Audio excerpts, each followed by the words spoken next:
Welcome to the Tech Egg. Don't get scrambled. Enjoy the video. Start by gathering ingredients to streamline cooking. Measure 2 cups milk, 1/3 cup sugar, 3 tablespoon cornstarch, and a pinch of salt.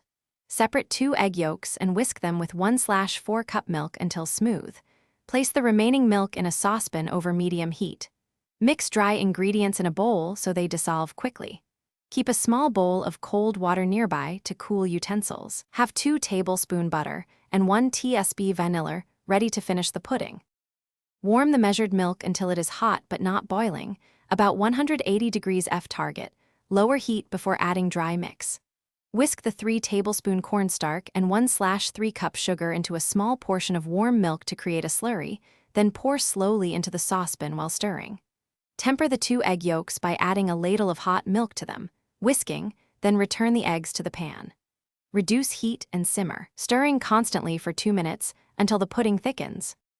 Once the pudding is thick and smooth, remove from heat and stir in 2 tablespoon butter and 1 tsp vanilla for flavor and sheen. Pour into serving bowls, then press plastic wrap directly onto the surface to prevent a skin from forming. Chill in the refrigerator for at least 2 hours.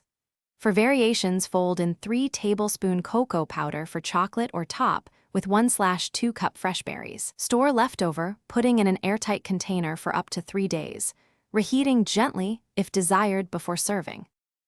Thanks for watching. Consider subscribing if I helped unscramble your problems.